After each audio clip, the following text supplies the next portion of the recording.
Today about to be reacting to the sad truth about Gen Z.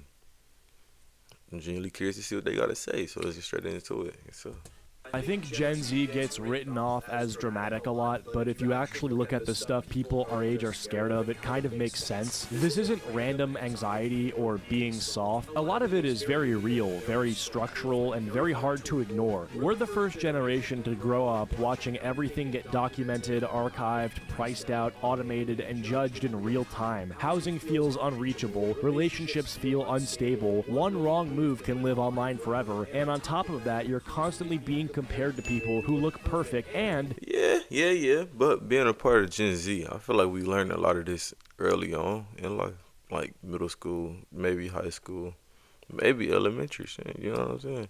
But yeah, we learned a lot of this early on, so I don't understand what the sad truth is about Gen Z. might get replaced by software tomorrow. So when people say Gen Z is anxious or paranoid, it's like, yeah, look at the environment. These aren't imaginary fears, they're just a logical reaction to the world we were handed. That's why I want to talk about the fears that actually define Gen Z. These are in no particular order, and some of these might seem more serious than others, but I think they're all valid in their own way, so I want to discuss them. Starting off, we have to discuss the fear of not owning a home, because this is ridiculous.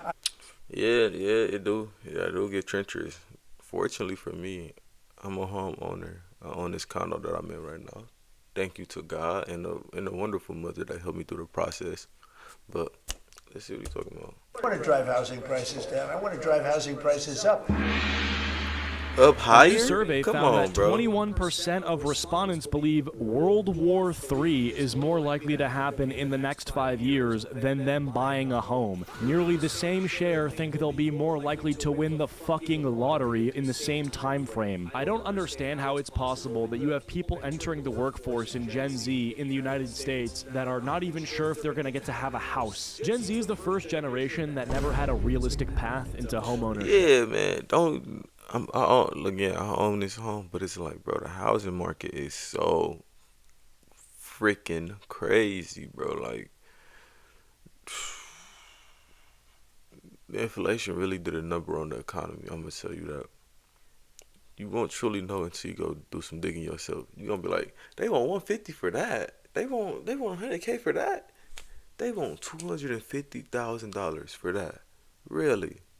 Versus what our parents paid was a fraction of that. So it's like, bro, that's overly bogus. Like, by the time I we hit definitely agree with this, adulthood, though. housing prices Yes. were already completely disconnected from wages. So there was no buy cheap Yeah. early phase that older generations had. At the same time, rent became so expensive that it had stopped being a stepping stone and it turned into a permanent drain on income, making it almost impossible to save for a down payment. On top of that, Gen Z isn't competing with other first-time buyers anymore. We're competing with corporations and investors who can pay cash and don't care about interest rates. Add student loan debt, higher mortgage rates, and wages that haven't kept up, and even people who do everything right still can't afford to buy. Man. And because jobs are concentrated in expensive cities, the just move somewhere cheaper argument usually means giving up career opportunities. So a lot of people are stuck choosing between financial survival now or the possibility of indeed. And it's like, okay, my fiance, she wants to go. She going to school to be a nurse right now. That's great, but the highest paying states for that career is California, hell no, Arizona, and Wisconsin. We live in Wisconsin right now, but she wants to go to Cali because that's the highest. But it's like, you got to understand, bro, like, Cali it's going to be expensive as hell to live in Cali. Like, the living situation in Cali is going to be outrageous. I'm going to say that, to say the least. a home later with no option that actually feels stable. According to the National Association of Realtors, in 2025, the median age of first-time home buyers in the U.S. reached a record high of 40 years old, up from 38 years old in 2024. Let's say that you just turned 19 in 2025 instead of staying 18 back in 24. Your paycheck probably didn't jump much. You're still young. You got entry-level wages, maybe a tiny raise if you're lucky. You're still scraping by on that starter salary while rent devours course, half of it. But in that 1 year, from 2024 to 25, the housing market cranked up in difficulty. So congrats, you aged 1 year and your income barely moved, but the bar to buy your first place effectively rose about 5%. You, for the crime of being 18 years old, are now punished with a 5% difficulty increase in experiencing an essential life purchase. Moving on from that, we have to talk about Gen Z and isolation. Man, life is fraud indeed. And Flawed. loneliness. It's not just that we're anxious about relationships, we are statistically more isolated than any generation before us. Around 70% of Gen Z report feeling lonely or socially isolated at least some of the time. Even though we're supposedly the most connected generation in history, nearly half of us say that we have fewer friends than we'd like, and over half of us say that we have few or no friends they can rely on for support. That is definitely more than just being quiet. Yeah, that's true. I have a couple friends that have like 2, maybe 3, probably 4 friends. But it's like I'm not one to depend on people. I work dumb hard to get where I am, and I work dumb hard to make sure that I don't have to depend on people. That's why my savings look the way they look. And that's why I move the way I move in this game we call life. That's how I see it, bro. And introverted. And it gets crazier when you look at romantic life, too. Huge numbers of Gen Z report struggling to find partners, and many young men especially have little to no relationship experience. A pattern that's been documented in recent surveys showing that roughly 44% of Gen Z men didn't date in their teen years at all, which is way higher than previous generations. Some studies even show that Gen Z reports loneliness nearly double what older generations did at the same age. But that's a lot of their fault, because a lot of people have a victim mentality. So it's like you can't really help somebody that has a victim mentality, because they want things handed to them. They want a girl handed to them. No, that's not how that works, because you have to love yourself enough to the point where other people will love you, and then hopefully the right person love you. You know what I'm saying? It's a lot of fakers out here, but as long as you true to yourself, that all that matters, bro. Trust, I'm telling you. Statistically the loneliest generation ever. So the fear isn't just being single, it is feeling isolated, disconnected, lacking deep friendships and real relationships in the generation that is supposed to be more connected than ever. Isolation is not just bad emotionally, it has real consequences. When people don't form relationships, they don't build families or have kids, bloodlines just end. Like, that's not dramatic, that's literal. Whole family lines stop because people never find a partner, never feel stable enough, or never even get close to that stage of life. And it's already happening. Birth rates are collapsing, marriage is down, long-term relationships are down, and it's also the case that Gen Z's on track to be one of the most childless generations in modern history. And it isn't because people hate the idea of family, it is because isolation, financial... What the hell is happening outside? Y'all hear that? Back to stress and social disconnection makes it feel impossible. On a personal level, isolation wrecks people. It is linked to higher depression, worse physical health. I'm gonna have to correct you there, my boy.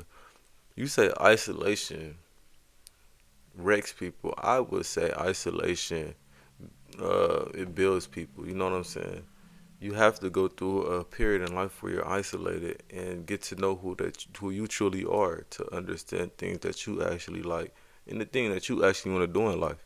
Just because it's a simple fact, if you hanging around people all the time, you gonna get your goals misconstrued with theirs and your life problems misconstrued with theirs. But it's like you start to turn people problem into your problems, and that's not the case. Therefore, isolation is good to build you into the person that you want to be. I feel like isolation is necessary. Maybe not for a long time, or maybe not for a lifetime, but for a good significant amount of time. Isolation is necessary. Shorter life expectancy and higher anxiety. And it's sad because the longer you're alone, the harder it is to re-enter social life. People lose confidence and your social skills dull. Suddenly, normal human connection feels intimidating, so isolation stops being a phase and it turns into a loop. On a completely different note, getting canceled is a real fear for Gen Z because everything we've ever said online is saved somewhere. A bad joke, an old opinion, or a message taken out of context can resurface years later and follow you around permanently. A lot of people our age grew up posting online before they fully understood consequences, and if there's no reset button for that, even if you change, mature, or clearly aren't the same person anymore, the record reels are like stays. 3 When years someone ago. gets canceled, it usually isn't public or dramatic. Most of the time it's social. People stop responding, invitations disappear, opportunities dry up quietly. You're not confronted, you're just excluded. Because of that, people self-censor constantly. They delete posts, avoid saying what they think, or stay silent altogether. Not out of dishonesty, but because one mistake can outweigh everything else that you are. That fear changes how people act, and it makes people cautious, filtered, and tense in spaces that are supposed to be social. Moving on from that, being ugly is also a real fear for Gen Z. Hold on, bro. This nigga just caught me off guard, Supposed to bro. be Hold social. on, Moving bro. on from that, Why being did he ugly- use somebody with Down syndrome? Come on, bro. Why did you do that, bro? Come on, you know what you was doing. Also a real fear for Gen Z because physical appearance affects social outcomes more than it used See, to. bro. See, look, bro. Look at this guy. Look at this Fear for guy's Gen player Z build. because physical appearance He looks like a score threat. I'm gonna say it like that. That's the nicest way I could put it. Bro. He looks like a threat. He looks like somebody you have to watch out for if they bring the book back to the school one day. Yo, what's up, sister? What you doing? What you doing, Cornelius? affects social outcomes more than it used to. Dating apps, social media, and online platforms prioritize faces first, which means people get judged immediately before anything else about them matters. Do you know, you're the sort of person I could show you a picture of Paris Hilton and you'd say, what if she turns out to be intelligent? But what if she did? Gen Z spends more time looking at attractive people than any generation before. About to talk to the Hess. Hey, I'm just about to shoot a couple more reaction videos, then get in the shower, and then get ready for work tomorrow. You know, I love my life. I get off work to go to work. Hey, somebody got to do it, though. Filtered with edited photos, filters, cosmetic work, and ideal body types. Over time, this changes what people consider normal and what they consider acceptable. Nah, this guy is a freak. You know what I'm saying? He does methamphetamine. He takes steroids. He does cocaine. He does a lot of bad things. He does a lot of bad things. He does a lot of things that are bad for your body. And promoting it. Hey, man. It's a new lean maxing strategy that's quite controversial. What I did was I basically blasted a ton of different Adderalls and amphetamines. Dating apps See, you hear reinforce this kid, bro? He's encouraging kids to do drugs so they can look better. But get out of here, bro. matches are based almost entirely on photos. Many people get very little feedback or attention, which leads to them assuming that the problem is how they look. Rejection becomes frequent and impersonal. Likes, views, comments, and followers turn attractiveness into numbers. People can see exactly how much attention others receive and can compare it to themselves directly. This affects behavior. People avoid posting photos, stop approaching others, hesitate to date, and become more self-conscious in public. Appearance anxiety becomes constant instead of situational. For Gen Z, looking unattractive feels like a permanent disadvantage rather than a temporary insecurity. Lastly, we have being replaced by technology, and that's a real fear for Gen Z because automation Okay, I understand that, but isn't like I feel like people are looking at technology the wrong way. I get it might take a couple jobs, but it might be for the better in certain ways. But it's like, how can I say this? People are more so, they are scared of technology, but they should really be embracing technology. You know what I'm saying? Okay, I understand that people are scared of the unknown. That's part of human nature. We're all scared of the unknown. That's why some people are scared of death. But it's like, bro, you focus on all the negatives that AI can bring. What about the positives? What about all the positives that come with AI? Come on, bro.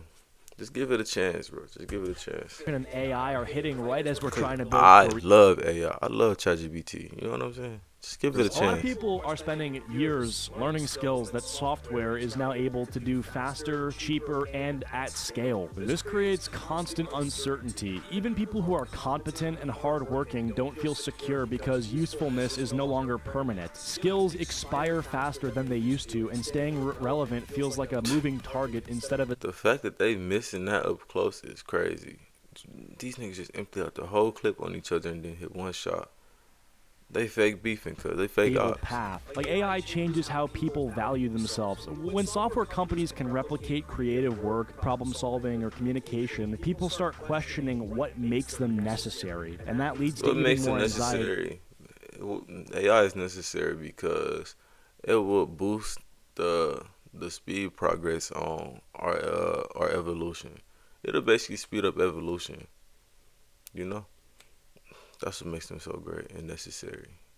Nobody, if you're not evolving, you're devolving. Nobody wants to devolve in life. Everybody wants to evolve in life. You know what I'm saying? Everybody wants to get better. And I feel like we need AI to get better as a society. Yeah, that might be a crazy take, but hey. Without being interchangeable, disposable, or replaceable. Anyway, I know I didn't get to cover everything in this. But no, let me know what y'all think down in the comments below. Do y'all agree? Because me and him, we kind of disagreed a lot, or we saw things different. Let's say that. I saw things differently than he saw. But where y'all stand at on the spectrum? Do y'all disagree with what I said? Agree with what I said? Feel some type of way? Let me know down in the comments below. Let me catch you niggas in the next one. Yes, sir.